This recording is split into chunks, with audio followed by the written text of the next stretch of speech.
ሰላም እንዴት ናችሁ? ደህና ናችሁ? እንዴት ከረማችሁ? ዛሬ ለእናንተ ለሚያማምሩት ብልህ ልጆች የሚሆን አንድ እጅግ አስተማሪ ታሪክ ይዤላችሁ መጥቻለሁ። እስቲ ለመስማት ዝግጁ ናችሁ?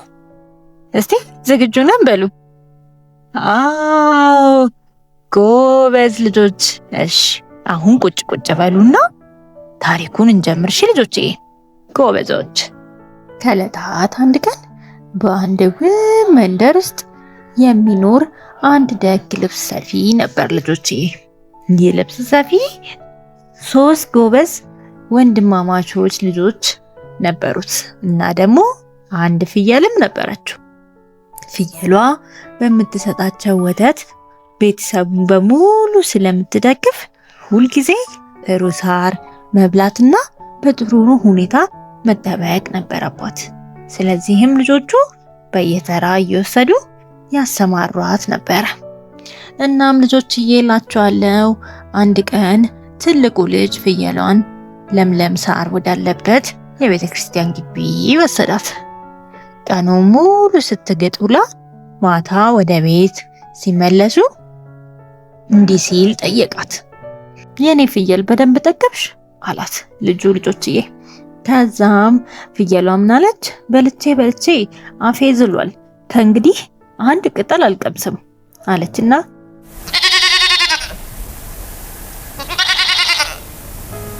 ከዛም ልጁ እንደዚህ ስትለው እንግዲያውስ ወደ ቤት እንግባ አላትና እየመራት በረቷ ውስጥ አሰራት። አባትየው መጣና ልጄ ሆይ ፍየሊቱ በደንብ በልታለች አለ። ከዛም ልጁ አዎ አባቴ በጣም ጠግባለች አለ። ነገር ግን አባትየው ራሱ ለማረጋገጥ ወደ በረቱ ሄዶ ፍየሏን እየደባበሰ ጠየቃት። ፍየሌ ሆይ በደንብ ጠግበሻልን አላት። ከዛም ተንኮለኛዋ ፍየል ግን እንዲህ ስትል መለሰችለት ልጆችዬ፣ ምንም አልበላሁም፣ ምንም አልጠጣሁም፣ በመቃብሮቹ መሃል ስዘል ዋልኩኝ እንጂ አንዲት ቅጠል አልቀመስኩም፣ ተራብኩኝ እኮ አለችና እንዲህ አለች። አባትየው ይህንን ሲሰማ ልጆችዬ በጣም ተናደደ። ይሄ ውሸታም ልጅ ፍየሏን አስርቧት ጠግባለች ይለኛል ብሎ በቁጣ እየጮኸ የስፌት መስሪያ ሜትሩን አንስቶ ትልቁን ልጅ እየመታ ከቤት አባረረው። በማግስቱ ሁለተኛው ልጅ ተራው ደረሰና እሱም ፍየሏን ለምለም ቅጠል ወዳለበት የአትክልት ስፍራ ወስዶ በደንብ አበላት ልጆችዬ። ከዛ ማታ ግን ፍየሊቱ እንደ ትላንቱ ዋሸች። አባትየው ለሁለተኛ ጊዜ ተናዶ ልጁን አባረረው። በሶስተኛውም ቀን ልጆችዬ ትንሹ ልጅ በተመሳሳይ ሁኔታ ፍየሏን ይዟት ወጣ። አሁንም ግን ልጆችዬ ፍየሏ መዋሸቷን አላቆመችም። ከእንደገና ዋሽታ ሶስተኛውንም ልጅ አባረረችው። እናም አሁን አባትየው ከፍየሏ ጋር ብቻውን ቀረ። በማግስቱ ጠዋት ራሱ ወደ ግጦሽ ሊወስዳት አሰማራት። ቀን ሙሉ በጥሩ ለምለም ሳርና ቅጠል ላይ ሲያሰማራት ውሎ ማታ ላይ ፍየሌ ሆይ ዛሬስ ጠገብሽ አላት። ከዛም ፍየሊቱ በልቼ አፌ ዝሏል፣ ከእንግዲህ አንድ ቅጠል አልቀምስም አለችው። ነገር ግን ልክ በረቷ ውስጥ ካሰራት በኋላ ደግሞ ጠየቃት። ፍየሊቱ ግን ያንኑ የለመደችውን ውሸት ደገመችው። ምን እበላለሁ፣ ምን እጠጣለሁ፣ በመቃብሮቹ መሃል ስዘል ዋልኩኝ እንጂ እንግዲህ ቅጠል አልቀመስኩም፣ ተራብኩኝ እኮ ብላ ማለቃቀሷን ጀመረች ልጆችዬ። ዛም አባትየው ይህንን ሲሰማ ደነገጠ። ልጆቹ ያለ ጥፋታቸው እንዳባረራቸው ተረዳ። በከፍተኛ ቁጣ ምን አለ? ልጆችዬ አንቺ ውሸታም ከአሁን በኋላ አታታይኝም ብሎ ሮጦ ሄደና ምላጭ አምጥቶ ልጆችዬ የፍየሏን ራስ እንደ እጅ መዳፍ እስኪለሰልስ ድረስ ላጣት። ከዚያ በጅራፍ ገርፎ ልጆችዬ እግሬ አውጪኝ ብላ እንድትጠፋ አደረጋት። ከዓመታት በኋላ ከዛም ልጆችዬ የተባረሩት 3 ልጆች ግን የተለያዩ ሙያዎችን ተምረው አንደኛው ትልቁ ልጅ እንጨት ጠራቢ ዘንድ ተምሮ ሲጨርስ መምህሩ አንድ አስደናቂ አስማታዊ ጠረጴዛ ሸለመው። ጠረጴዛዋን አስቀምጦ ጠረጴዛዬ ሆይ ማዕድ አቅርቢ ሲላት በአይነ ጥቅሻ ውስጥ ምርጥ ምግቦችንና መጠጦችን በላዩ ላይ ይደረድሩለት ነበር። ሁለተኛው ልጅ ደግሞ ልጆችዬ ከወፍጮ ቤት ባለሙያ ዘንድ ተምሮ መምህሩ አንድ የወርቅ አፍሳሽ አህያ ሸለመው። በአህያዋ ስር ጨርቅ አንጥፎ ምን ይላል ልጆችዬ? ወርቅ አፍስሺ ሲላት አህያዋ ወርቅ ሳንቲሞችን ታዘንብለታለች። ነገር ግን ለሁለቱ ልጆች ወደ አባታቸው ቤት ለመመለስ ሁለቱ ልጆች ወደ አባታቸው ቤት ሊመለሱ ሲጓዙ በመንገዳቸው ላይ በአንድ መጥፎ ማደሪያ አደሩ። ከዚያም ተንኮለኛው ባለማደሪያ ሰውዬ የአስማት ጠረጴዛውንና የወርቅ አፍሳሿን አህያ በሌላ ተራ ጠረጴዛና ተራ አህያ ቀየረባቸው። ልጆቹም ሳይገነዘቡ ወደ አባታቸው ቤት ተመለሱ።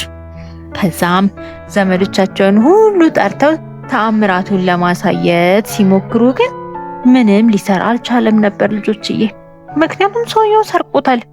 ከዛም ሁለቱም ልጆች በዘመዶቻቸው ፊት ተዋረዱ።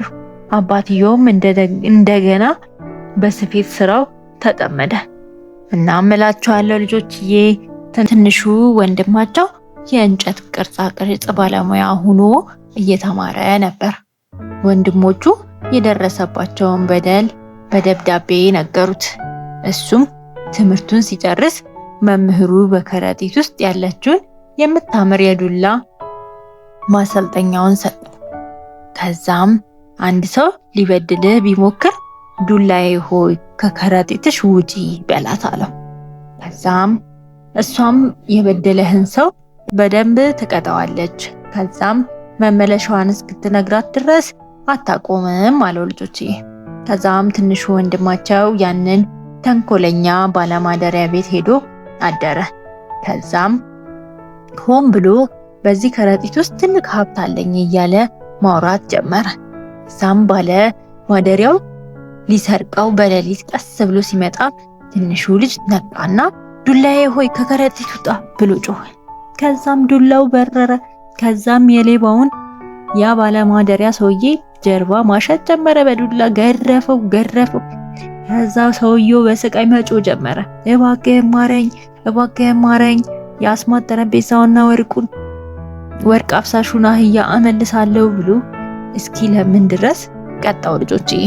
ከዛማ የኔ ውዶች በማግስቱ ትንሹ ልጅ ጠረጴዛውንና አህያውን ይዞ ወደ ቤቱ ተመለሰ። ዘመዶቻቸው በድጋሚ ተጠሩ። አህያው ወርቁን አፍስስ ሲባል ወርቁን አዘነበው። ጠረጴዛውም ማዕዱን አቅርብ ሲባል ምርጥ ድግስ የሚመስል ምግብ አቀረበ። አባትየውና 3 ልጆቹ የስፌት መርፌውንና ክሩን ዘግተው በደስታና በቅንጦት መኖር ጀመሩ ይባላል ልጆችዬ። ያቺ ውሸታማ ፍየልማ ልጆችዬ ምን እንደሆነች ልንገራችሁ። እንደዛ ምልጥ ስላረጋት እያበራ ነበረ ሰውነቷ እንዳለ ልጆችዬ። እናም አፍራ መሮጥ ጀመረች። ከዛም የአንድ ቀበሮ ጉድጓድ ውስጥ ገባች። እናም ልጆችዬ ቀበሮና ድቦ ወደ ቤታቸው ሲመለሱ ጭንቅላታ ላይ ያለውን የሚያብረቀርቀውን አይኖች አይተው ፈርተው ሸሹ። ሌላ ነገር መስሏቸው ልጆችዬ። በመጨረሻ ግን አንዲት ትንሽዬ ንብ መጣችና እኔ ረዳሻለሁ ብላ ወደ ጉድጓዷ ገባች። በፍየሏ መላጣ ላይ ቁጭ ብላ በኃይል ነደፈቻት ልጆችዬ። ነደፍ አረገቻት። ከዛ በኋላ ፍየሊቱ እንደዚህ እያለች እየጮኸች እግሬ አውጪኝ ብላ ሮጠች። እስከ ዛሬም ድረስ የት እንደገባች አይታወቅም እላችኋለሁ ልጆችዬ። እናም ይህ ተረት ምን ያስተምረናል የኔ ማሮች? ውሸት መጨረሻው ውርደትና መጥፋት ሲሆን እውነትና ትጋት ግን ሁልጊዜም ያሸንፋል። እሺ ልጆችዬ ጎበዞች፣ እንግዲህ ተረቱን ከወደዳችሁት አሳውቁኝ እሺ የኔ ማሮች። በሌላ ቆንጆ ተረት እስክንገናኝ ድረስ ባይ ባይ የኔ ወዶች፣ ደህና ሁኑ እሺ።